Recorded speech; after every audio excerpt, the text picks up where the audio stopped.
तो क्या बार्सिलोना और मेसी की स्टोरी में पीके ही विलन है और पीके ही का टप्पा है? क्या है यार ये रोनाल्डो मैनचेस्टर यूनाइटेड की स्टोरी में 20 सेकंड का राज? इन सारे सवालों के जवाब आपको मिलेंगे आज के इस एपिसोड में। तो hey guys, Divyansh, welcome back to the another episode of football daily and I hope यार आपकी दिवाली सेफ रही हो और हैप्पी रही हो और थोड़ा ही सही लेकिन स्ट्रेसफुल लाइफ में आपने कहीं ना कहीं एक stress free in moment enjoy किया होगा। लेकिन हाँ, डेफिनेटली ये मैनचेस्टर यूनाइटेड के फैंस पे लागू नहीं होता।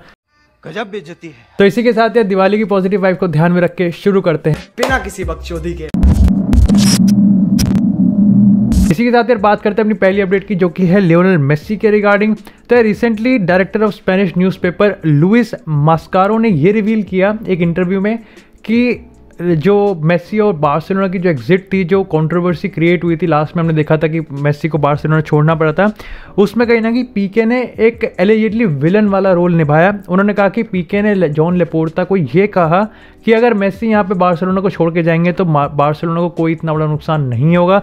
अब डेफिनेटली देखो यार, एक ऐसी चीज़ है जिसको हम कहेंगे कि स्टेटमेंट से ऐसा तो है नहीं कि पीके ने कहा और लेपोर्टा ने ठीक है कह दिया कि ठीक है भाई मेसी को छोड़ देते हैं, मेसी को एग्जिट करवा देते हैं। बट अगेन इमोशनल पर्सपेक्टिव से बात करें और एक सेंटिमेंटल भाव से अगर हम इस चीज़ को पॉइंट ऑफ व्यू से हम देखें तो डेफिनेटली एक ऐसी चीज़ है जो कि बार्सिलोना और मेसी के फैंस बिल्कुल भी एक्सेप्ट नहीं करेंगे। और इसी के बाद कहीं ना कहीं पीके को बहुत ज़्यादा हेट और कहीं ना कहीं बहुत ज़्यादा इंटरनेट कॉन्ट्रोवर्सी इस समय क्रिएट हो रही है। अब देखो यार, इस कॉन्ट्रोवर्सी ने, स्टोरी ने तूल और ज़्यादा पकड़ ली जब रिसेंटली मेसी ने एक इंटरव्यू में ये रिवील किया कि जिन जिन बार्सिलोना के प्लेयर्स के साथ वो टच में है उनके नाम है सर्जियो एग्यूरो, जॉर्डी एल्बा और सर्जियो बिस्किट्स, यानी कि यहाँ पर गेरार्ड पीके का नाम नहीं है। डेफिनेटली यार जेरार्ड पीके और लियोनेल मेसी रिसेंट बार्सिलोना की हिस्ट्री में one of the two most important players हैं और उनके बीच कहीं ना कहीं ये चीज़ें बिल्कुल भी ठीक नहीं दिख रही हैं। बाकी इसके रिगार्डिंग आपका क्या ओपिनियन है कि क्या यहाँ पे पीके ने सही में ऐसा कहा होगा या फिर ये बस एक कंट्रोवर्सी क्रिएट करने के लिए? वैसे आपको बता दूं कि पीके का अभी इस स्टोरी के रिगार्डिंग जो वर्जन है वो अभी तक हमने सुनने को नहीं मिला है, यानी कि पीके ने अभी तक इस पे कोई भी अपना जो ओपिनियन है वो नहीं दिया है। और आपको पता है यार, गेरार्ड पीके एक ऐसा प्लेयर है जो कि चुप रहने वालों में से बिल्कुल भी नहीं है। He is very vocal about incident. तो इसके रिगार्डिंग उनकी जो वर्जन होगी ऑफ दिस स्टोरी वो डेफिनेटली हम यहाँ पे वेट करने वाले हैं। लेकिन इसी के साथ यार अब चलते हैं सैंटियागो बर्नाब्यू में, क्योंकि ये रिपोर्ट आ रही है रियल मैड्रिड से ईडन हजार्ड के रिगार्डिंग। तो ईडन हजार्ड के जो क्लोज सोर्सेज ने इस चीज को कन्फेस किया कि he is not at all interested in joining Newcastle United. आपको पता है यार, न्यूकासल यूनाइटेड के रिगार्डिंग रिसेंटली काफी सारी अपडेट्स आ रही हैं कि बड़े बड़े प्लेयर्स को वो यहाँ पे टारगेट कर रहे हैं, चैंपियंस मेंटालिटी को यहाँ पे टारगेट कर रहे हैं और उनमें से एक नाम ईडन हजार्ड का भी था। अब देखो यार, पहले न्यूकासल यूनाइटेड पर थोड़ी सी बात कर लेते हैं कि न्यूकासल यूनाइटेड के रिगार्डिंग जो हाइप थी ना कि टेक ओवर हो गया 300, वो कहीं ना कहीं नीचे आती हुई दिख रही है। और इसके पीछे रीज़न ये नहीं है कि यहाँ पे टाइम हो गया, पुरानी बात है, ना, इसके पीछे रीज़न ये है कि there is lack of vision कहीं ना कहीं दिख रहा है। ऑफकोर्स कल के एपिसोड में हमने उनई एमरी वाले स्टेटमेंट को भी हमने यहाँ पे स्टडी किया था, बट यहाँ पे डेफिनेटली देखो यार, उन्होंने स्टीव ब्रूस को सैक किया without any proper replacement. Unai Emery को टारगेट किया, एमरी ने मना कर दिया और अब कहीं ना कहीं recent former Bournemouth manager Eddie Howe को वो यहाँ पर वो टारगेट कर रहे हैं। लेकिन इसी के साथ न्यूकासल यूनाइटेड के रिगार्डिंग एक बड़ी अपडेट ये है कि बायर्न म्यूनिख के जो डिफेंडर है निकोलस सुले, उन्होंने यहाँ पे कंफर्म कर दिया कि वो बायर्न म्यूनिख को नेक्स्ट सीजन छोड़ रहे हैं और क्योंकि नए चैलेंज के लिए। और इस समय रिपोर्ट से बता रही है कि न्यूकासल यूनाइटेड उनको यहाँ पे अप्रोच कर रही है एंड प्लेयर के भी एम्बिशन है कि वो न्यूकासल यूनाइटेड के इस विजन में और इस जर्नी में उनके साथ है। तो ये एक कहीं ना कहीं बहुत सारी बुरी अपडेट्स में से छोटी अपडेट, अच्छी अपडेट न्यूकासल यूनाइटेड के लिए। लेकिन वापस आते हैं अपने ईडन हजार्ड वाली स्टोरी पे। तो ईडन हजार्ड के क्लोज सोर्सेज ने इस चीज़ को भी कंफर्म किया कि हजार्ड यहीं वर्क हार्ड करना चाहता है और हजार्ड को रियल मैड्रिड में ही अपने आप को एस्टैब्लिश करना है, क्योंकि ऑफकोर्स हमको सबको पता है कि हजार्ड का ड्रीम है रियल मैड्रिड में खेलना and he wants to become the one of the best players in the world in Real Madrid jersey. लेकिन ऑफकोर्स हर बार यार चीज़ें अपने तौर पे नहीं होती, अपने टर्म्स पे नहीं होती। यहाँ पे रिपोर्ट से बता रही है Carlo Ancelotti already move on कर चुके हैं ईडन हजार्ड पे and he wants to offload this player, क्योंकि यार आने वाले समर ट्रांसफर विंडो या फिर जनवरी ट्रांसफर विंडो में और भी रिक्रूटमेंट यहाँ पे रियल मैड्रिड करेगी और भी एस्टैब्लिशमेंट करेगी, यानी कि ईडन हजार्ड के पास बिल्कुल भी चांस नहीं है। और अगर चांस है तो टाइम नहीं है, तो जो भी करना है ईडन हजार्ड को जल्दी से जल्दी करना पड़ेगा, नहीं तो डेफिनेटली यहाँ पर ये जो ड्रीम था ये कहीं ना कहीं अच्छा नहीं जाएगा। वैसे एक्सेप्शन होता है और एक्सेप्शन यहाँ पे ये है कि ईडन हजार्ड यहाँ पे चेल्सी के अप्रोच का वेट करेंगे, यानी कि एक इमोशनल रियूनियन यहाँ पे डेफिनेटली ऑन द टेबल है। और अगर चेल्सी आती है ईडन हज़ार्ड को अप्रोच करने के लिए, तो यहाँ पे एक इमोशनल रियूनियन देखने को मिल सकता है। लेकिन इसके रिगार्डिंग आपका क्या ओपिनियन है, क्या यहाँ पे चेल्सी की जो करंट टीम है उनको ईडन हज़ार्ड की ज़रूरत है, या फिर इमोशनल रियूनियन के आगे जो ज़रूरत का फंडा है वो यहाँ पे झुक जाएगा? आप अपना ओपिनियन में कमेंट सेक्शन में ज़रूर बता सकते हैं। इसी के साथ यार बात करते हैं अब रोनाल्डो और मैनचेस्टर यूनाइटेड की। तो भाई समर ट्रांसफर विंडो बहुत ही अनप्रेडिक्टेबल था। पहले हमने देखा कि लियोनेल मेसी ने की जो स्टोरी थी उसने भाई पूरे फुटबॉल वर्ल्ड को हिला दिया, लेकिन ट्रांसफर विंडो के एंड डेज में यहाँ पे कहीं ना कहीं जो हेडलाइंस थी वो कहीं ना कहीं आ गई वापस से रोनाल्डो पे। And again it was one of the best, one of the most unpredictable transfer story in the world. यहाँ पे रोनाल्डो ऑल सेट थे मैनचेस्टर सिटी को ज्वाइन करने के लिए। 25 मिलियन की फी यहाँ पे डिसाइड हो चुकी थी। पेप गार्डियोला को बता दिया गया था कि भाई रोनाल्डो तुम्हारी टीम में आ रहा है, बट जैसी ये चीज़ कहीं ना कहीं यूनाइटेड के कैंप में पता चली, हलबली मच गई, एवरीबॉडी वाज पैनिक्ड। यहाँ पे कहीं ना कहीं लेजेंड्स पैट्रिक एवरा, रियो फर्डिनैंड जैसे प्लेयर्स ने यहाँ पे रोनाल्डो को कॉन्टैक्ट किया, यहाँ पे उनको एक तरीके से कन्विंस किया, but it was not enough. Last moment तक आप समझ लो 11वें घंटे तक यहाँ पे यही था कि रोनाल्डो मैनचेस्टर सिटी को ज्वाइन करा है, अंटिल हम सबको पता है कि it was sir Alex Fergusson जिन्होंने यहाँ पे इंटरप्ट किया। बट आपको क्या लगता है कि सर एलेक्स फर्गसन ने कितना टाइम दिया होगा? एक दिन, 12 घंटे, 6 घंटे, 4 घंटे? नहीं, it took only 20 second, it took only 20 seconds for sir Alex Ferguson to convince Ronaldo. ये रिसेंट रिपोर्ट यही रिवील करती है कि सिर्फ 20 सेकेंड की कॉल पे बात हुई थी सर एलेक्स फर्गसन और रोनाल्डो के बीच, और पूरा गेम उस 20 सेकेंड ने बदल दिया था।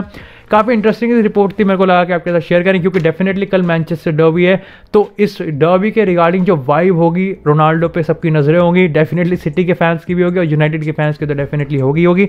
तो मेरे को लगा आपके साथ इंटरेस्टिंग रिपोर्ट शेयर करनी ज़रूरी है। इसी के साथ यार बात करते हैं अब अपनी नेक्स्ट अपडेट की, जो कि आ रही है बार्सिलोना से।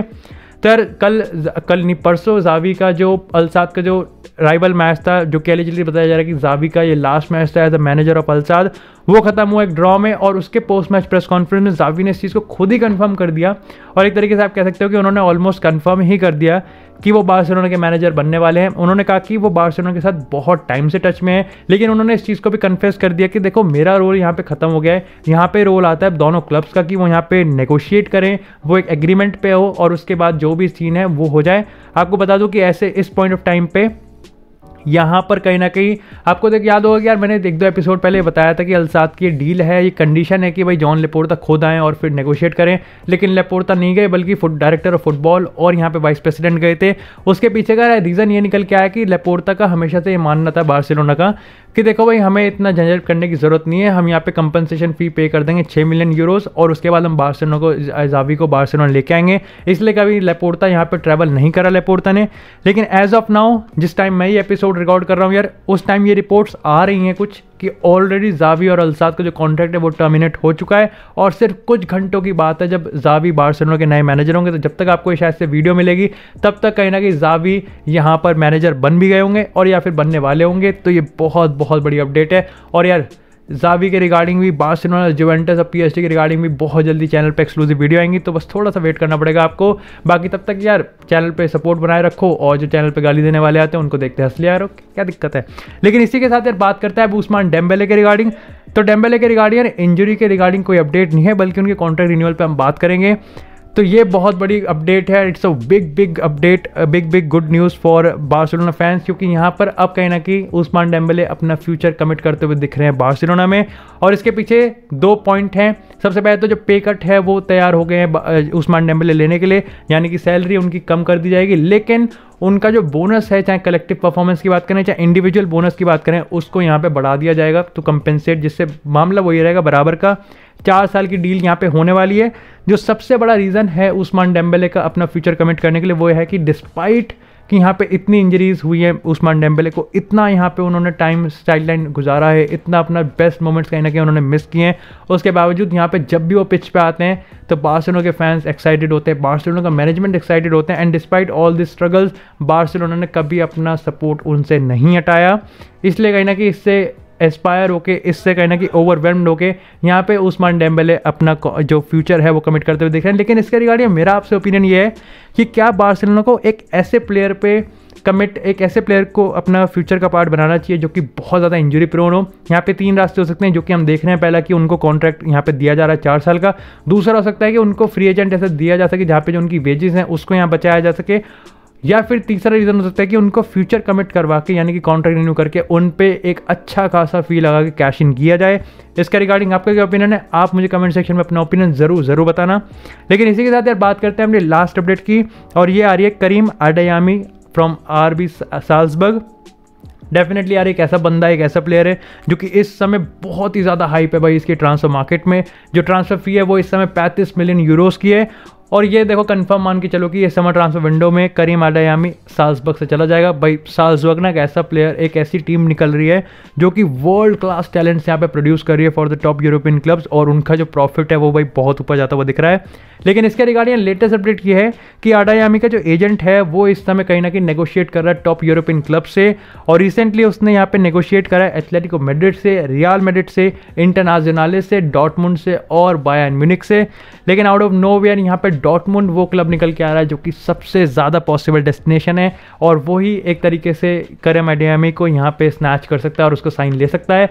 अब डॉर्टमुंड के रिगार्डिंग उनकी अच्छी स्ट्रैटेजी हो गई है कि वो यहाँ पे टॉप फुटबॉल प्लेयर्स जो वर्ल्ड क्लास टैलेंट्स होते हैं, इमर्जिंग टैलेंट्स होते हैं, उनको यहाँ पे बार्गेन डील पे ले लेते हैं। चाहे हम यहाँ पे बेलिंगम की बात करें, चाहे फिर हम यहाँ पे जेडन सांचो की बात करें, चाहे हम यहाँ पे अर्लिंग ब्राउट हालांड की बात करें, और हम अगर करीम अडेयामी की बात करें तो उनको यहाँ पे कहीं ना कहीं रिक्रूट करते हैं, डेवलप करते हैं, और उनको एक मैसिव प्रॉफिट पे कहीं ना कहीं डॉर्टमुंड यहाँ पे सेल करती है।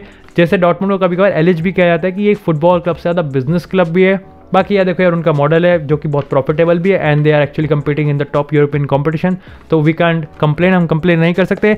बाकी इसी के साथ यार यही था इतना एपिसोड के लिए। आई होप आपको एपिसोड पसंद आया हो। आज छोटे कम अपडेट्स थे, कॉन्ट्रोवर्सी ज़्यादा थी, लेकिन इसी के साथ यार बात करते हैं अपने नेक्स्ट एपिसोड में, बात करेंगे हम मैनचेस्टर डर्बी के प्रेडिक्शन की। तो आई होप आपको ये एपिसोड पसंद आया। तो एपिसोड को लाइक करें, चैनल को सब्सक्राइब करें, आपको इसी तरह फुटबॉल से रिलेटेड कंटेंट चैनल पर मिलता रहेगा। तब तक के लिए यार stay tuned, stay safe and happy and clean, happy, safe and a very happy Diwali. Goodbye.